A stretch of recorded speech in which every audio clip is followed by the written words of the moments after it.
What we're going to be doing now is actually building this functionality to email all of the users where they have their setting obviously as 1. So the first thing to do is go ahead, build up this page, only allow admin access. At the moment I believe that, let's just have a look, we have Alex as an admin, so type 1. We looked at this in the user types part of the video if you haven't watched that yet, or if you want to refer back to it as a reminder. But we're going to be using the protect page and the admin protect functions in conjunction to protect this page against normal users or anyone that isn't logged in accessing it, because obviously we don't want to give that that ability to anyone. So let's go ahead and start to build up the page. We'll build up the form, we'll validate the form. Very, very simple this time. We haven't got a lot to validate because we've just got a subject and body. And then we'll go ahead and call this function to email all users and then go ahead and build that function. So not really a lot to do considering you're emailing all of your users, because we've already built most of the functionality. So let's go ahead and create a new page. I'm going to take I'm going to take a template here from admin, which is a page that we created that only admins are allowed to access. So I'm going to go ahead and copy this and paste it into here just to be lazy. And I'm going to save this as mail.php. Okay, so let's go ahead and close admin. You'll see that I've got general.php and users.php open. These are two of our function files that we're going to need to add to and all of that stuff. So let's go ahead and just change this to mail.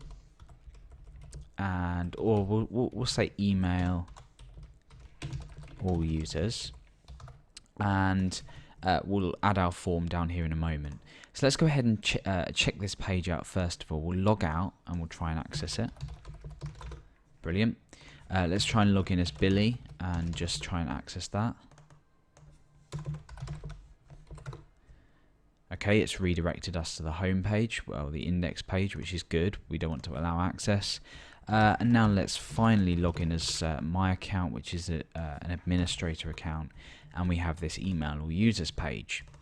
So now that we've got the page, let's start to build the form up. So it's nothing really that you haven't seen before.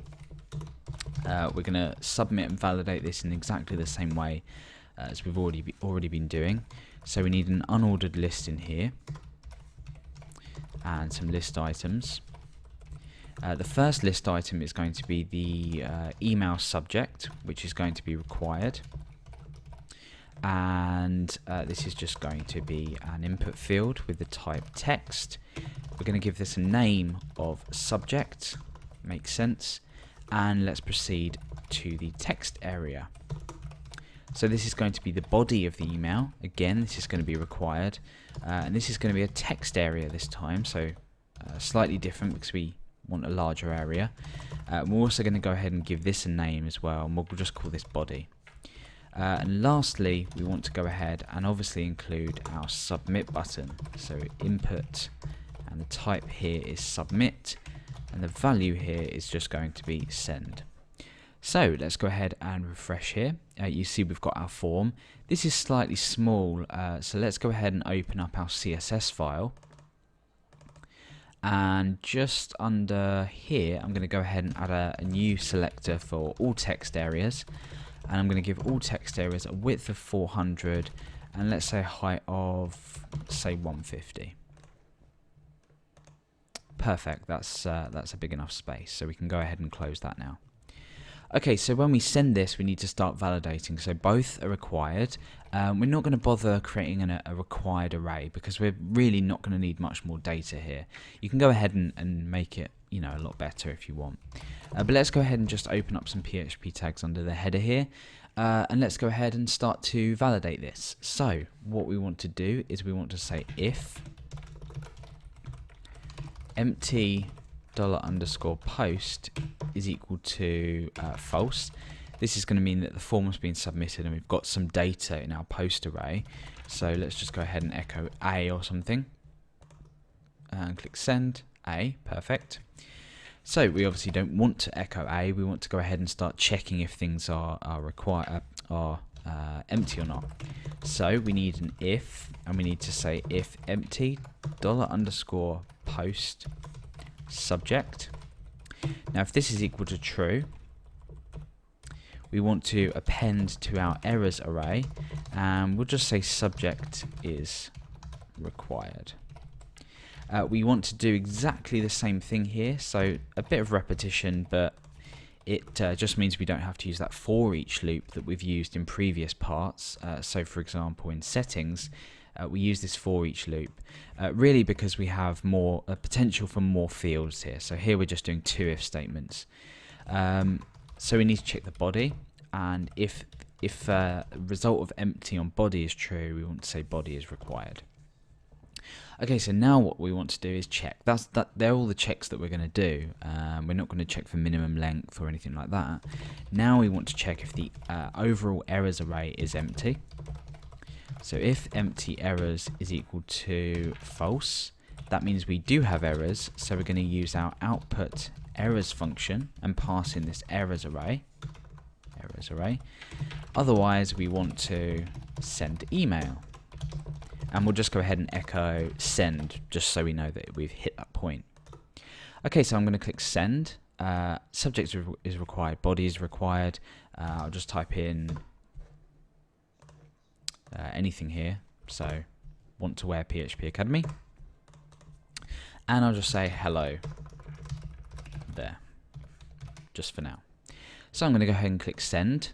So if we were to just say this and no body is required. Okay, and obviously this has removed the subject, so it might be worth adding a little if statement in here to an if statement in here as well to check if that variable's set, and then if it is, echo them the contents out. I'm not going to do that for now because that's just something that you can do in your own time. Okay, so now that we know that we're validating, we need to go ahead and send this email to the user. So what do? Well, we need a function that's going to loop through users and specify a subject and a body and send out these emails to these users. So I'm going to call this function mail users. Now what am I going to pass through here? Well, I'm going to pass a subject and a body.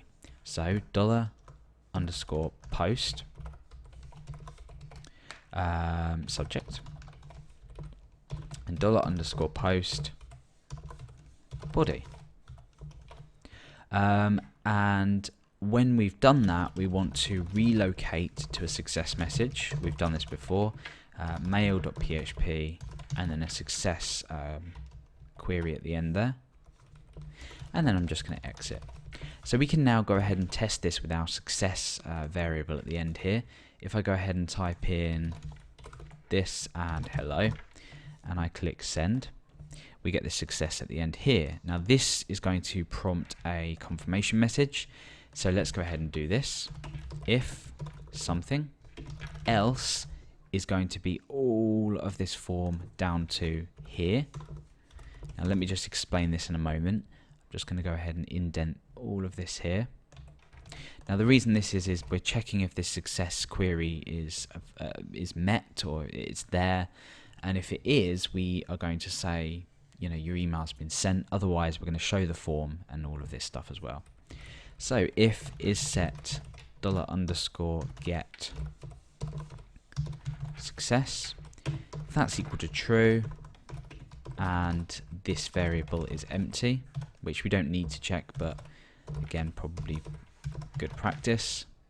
If empty is equal to true, then I'm going to break out of PHP, back in there, and in here I'm just going to say email has been sent. So we're validating, we're giving a confirmation message. The only thing we're not doing at the moment is actually sending the email, and surprisingly that is the shortest part of it because we already have everything in place to do so. So let's go ahead and type in again something here and hello, send. Perfect. So we have the visual and the validation and all that stuff. Now we need to go ahead and actually create this mail users function. So in the next part of the tutorial, we are going to be creating this mail users function. As I said, it's going to pass in a subject, it's going to pass in a body, it's going to loop through all of the users that have that little digit, so the allow email in our database table set to 1. If they do have it set to 1, we're going to go ahead and we're going to use the mail function or email function that we've already created to go ahead and send them an email.